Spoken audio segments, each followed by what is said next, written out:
Welcome back. In this video, I'm going to show you how to make these easy coconut macaroons. This is a classic recipe from the 1940s, and this recipe only calls for 3 ingredients. That's right, 3 ingredients. These are so easy to make, and they're so delicious, and they're sure to impress your family and friends. So stick around while I show you how to make these. I need 1/2 cup of sweetened condensed milk, and I'm emptying that into a mixing bowl. Now I'm adding 2 cups of moist shredded coconut to the mixing bowl. And last but not least, the recipe calls for using 1 teaspoon of vanilla extract. So I'm going to add that to my mixture in the bowl, and I'm going to combine everything very thoroughly. Please keep in mind that this mixture is going to be very sticky, but you can still work with it.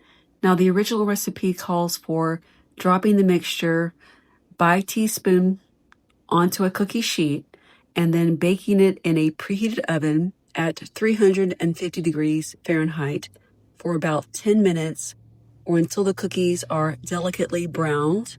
Please keep in mind that you may need to adjust either your baking time or oven temperature depending on your oven and also how big your cookies are.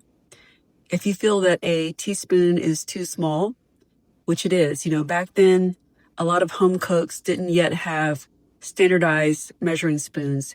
So using a teaspoon usually meant using the kind of spoon that you would eat with and stir your coffee and tea with.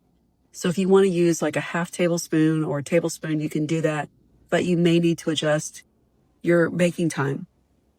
So if you're making this recipe for the first time, you want to keep your eye on these cookies and maybe do a test batch before you commit to a full batch.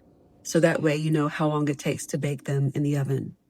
And there you have it, classic 1940s World War II era coconut macaroons. Just 3 simple ingredients, easy to make, delicious, and wonderfully economical. And remember, these are coconut macaroons, not to be confused with the French macarons. They're completely different treats, but just as delightful. If you've made it through the entire video, I do appreciate you sticking around and watching it till the end. Please give it a thumbs up if you liked it, and please do subscribe to my channel if you haven't already done so, because I do plan to upload more content in the future. In fact, I'm going to show you how to make these no-bake chocolate cookies very soon, so stay tuned.